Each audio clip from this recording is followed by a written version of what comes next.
This video is sponsored by Card Kingdom. Go to cardkingdom.com to find great Magic products, including sealed products, singles, and accessories. If you're looking to treat yourself to a treat this Halloween, it's a good place to look.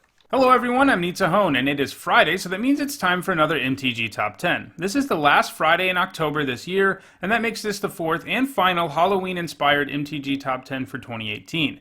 In this video, we're taking a trip to what is easily the most Halloween-y plane in Magic, Innistrad. Innistrad is a plane whose aesthetic is inspired by gothic horror, and it is inhabited by lots of festive creatures like spirits, devils, vampires, zombies, and werewolves, most of which make at least one appearance on this list. In this video, we're looking at the cards that have had the biggest impact on competitive Magic that come from Dark Ascension, the second set in the original Innistrad block. Before we get started, a quick reminder on how I score these lists. Pro Tour, Legacy, and Vintage Championship top 8s are all worth 2 points, and a Grand Prix top 8 is worth 1 point.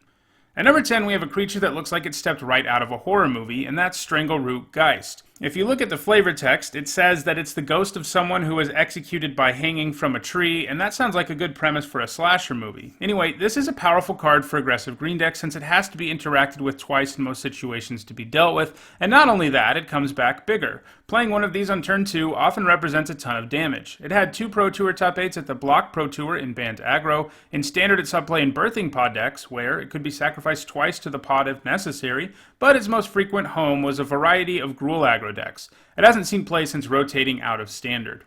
At number 9, we have the Devil that I mentioned, and that's Hellrider. Like the Geist, it has haste and loves to be in aggressive decks. In an aggro deck that curves out turns 1 through 4, Hellrider is an incredible thing to play on that last turn, as it is going to represent something like 7 or 8 damage, and that's a good way to quickly take down an opponent. It only saw play in Standard, in Rakdos aggro decks, and in Gruul aggro decks, where it appeared alongside Strangleroot Geist. At number 8, we have what is, kind of surprisingly, the lone vampire on this list, and that's Falcon Aristocrat. Our third creature in a row with haste, the Aristocrat hits hard in the air and has the ability to make herself indestructible, and if she eats a human, she gets bigger too, which is some pretty cool flavor. Like the previous 2 hasty creatures, this one really only saw play in Standard, alongside Hellrider and Rakdos aggro decks, but also in Black-Red Zombies and Jund aggro.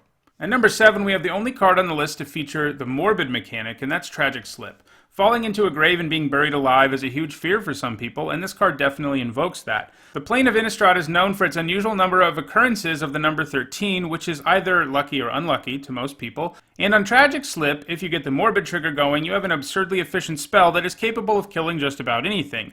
As a result, it was a go-to removal spell for a lot of decks in Standard, primarily more controlling decks like Blue-Black Control, Jund, and Golgari Control. But at 1 mana, aggro decks were happy to play this too, and as a result it showed up in Zombie and Rakdos aggro decks as well. Despite its efficiency, the Morbid trigger is a bit much for control decks in non-rotating formats to have to trigger all the time, especially because they don't usually play a ton of their own creatures. Sure, you can get the Morbid trigger if one of your opponent's creatures die, but that's a little bit too much work in formats with way more efficient removal without Morbid on it. At number 6, we have the first of 2 cards on the list with flashback, and that's Faithless Looting. Faithless Looting lets you, well, loot for 2 cards, and you can do it again from the graveyard. This kind of effect is great in a deck that wants to load the graveyard because it helps you get stuff into your graveyard that you want there, and because if you mill or discard it, you can still get some value out of the flashback. In Block and Standard, it saw a bit of play in reanimation decks, but it has seen a lot more play in non-rotating formats that have a larger pool of cards that pay you off for loading up your graveyard. In Modern, this included, probably the most notoriously, Dredge decks, where the looting could help you dump way more cards into your graveyard if you used a Dredge trigger from your graveyard both times. And more recently, it has seen play in various Death Shadow decks as well as the Discard Happy Hollow One deck. The card draw it gives you is even powerful enough that it has seen a bit of play in Legacy, Reanimator, and Dredge decks as recently as August of 2018. Faithless Looting is continuing to see a lot of play. So far in 2018, it has amassed an impressive 19 points, and if it continues to have years like this one, it will move up this list. At number 5, we have one of the best hate bears around, and that's Thalia, Guardian of Thraben. Between having nice aggressive stats and making non-creature spells more expensive, this card is a real pain for control decks. Making their board sweepers cost 1 more mana is often exactly what you need to kill them. She gives you a lot for 2 mana, and as a result, she has been a multi-format all-star. She had 1 Innistrad block Pro Tour top 8 in a green-white aggro deck. In Standard, she saw play in the eponymous Thalia White Weenie decks, as well as in various other aggro decks like Green-White Humans, Azorius Humans, Naya Humans, and Selesnya aggro. In Modern, she has seen play in Hate Bear and Birthing Pod in the days before it was banned, and more recently in the 5-color Human deck that is doing well in Modern right now. In Legacy, she is a key card in Death and Taxes decks, that format's version of Hayfair, and in Vintage, she sees play in Eldrazi aggro decks, which almost exclusively plays creatures, making Thalia a good fit for the deck despite not being an Eldrazi herself. She has had a pretty great 2018 thanks in large part to the emergence of humans in Modern, and has added 24 points to her score. If she keeps that up, she has a good chance to pass some of the cards in front of her.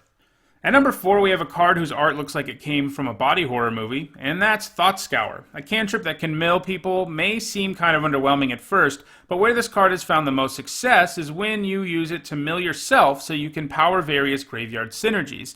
In both Standard and Modern, it was good friends with Snapcaster Mage and saw play in various Delver decks. It sees play in Modern Storm, which likes getting spells in the graveyard, as well as alongside Delver of Secrets in decks like Blue-Red, Rug, and Grixis Delver. More recently, it has seen play in Death Shadow Zoo decks, which like filling the graveyard for cards with Delve. Some versions also run Snapcaster Mage, which seems to be Thought Scour's eternal running mate. In Legacy, it saw some play in 2012 and 2013 in Threshold decks, which, you guessed it, wanted to get 7 cards in their graveyard as soon as possible. It will continue to see play in Modern going forward. At number 3, we have the lone double-face card and the lone werewolf to make the list, Huntmaster of the Fells, who transforms into Ravager of the Fells. He brings a ton of value on both sides. When you first play him, he comes with some life and a 2/2 wolf token, and when he turns into his more bestial self, he can kill a creature and do a bit of damage. Doing something when he transforms either way is a big part of what makes the Huntmaster a very powerful card. Frequently, the hallmark of the relative power of a card is that it is dominant at the Block Pro Tour, and the Huntmaster certainly was, picking up 4 top 8s at the Block Pro Tour. It was dominant in Standard too, seeing play in pretty much any deck in its colors, including Naya Aggro, Kessig Titan, and Green-Red Aggro, all 3 variants of Jund and Naya Pod. In Modern, it has primarily seen play in Jund, a deck which is still relevant these days, even if it's not being played in quite as big of numbers as it used to. At number 2, we have a card that makes some spooky ghosts, and that is Lingering Souls. One of the most efficient token producers around, Lingering Souls can give you 4 1/1 flyers for 5 mana, and you can even split your investment over 2 separate turns. It can also provide some nice insurance against an opponent running board sweepers, as you can beat them down with 2 tokens and have the flashback in the back of your pocket once they deal with your board. In Standard, it saw play in Delver, where it was another card that, if it got milled by Thought Scour, could give you some value.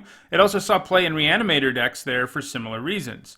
Modern is where these spirit tokens have done the most damage though, as ever since it was printed it has found its way into a tier 1 deck. In the early days that was black-white tokens in Jund, then in 2015 and 2016 it was mostly Abzan, and most recently it has been Death Shadow and Mardu Pyromancer. It saw some success in Legacy in 2012 and 2013 in various Stoneblade decks too, but these days Modern is where it's getting most of its points. At number 1 we have a contraption that would probably come in handy if we ever experience the zombie apocalypse, and that's Grafdigger's Cage. This is a key sideboard card against the cards that we looked at in last week's MTG Top 10, which was over creatures who can crawl their way out of the graveyard. In general, it's a great sideboard card against reanimation decks as well as several other graveyard-based decks. In Block and Standard, it was really good against Unburial Rites. Modern is where it has seen the most play. It was once useful against Birthing Pod decks, which was based around the Undying mechanic. It has also been useful against Storm, Court of Calling, and Collected Company, as well as Goryo's Vengeance. It's good against a lot of stuff, and as a result, it is going to continue to be a fixture in sideboards in Modern.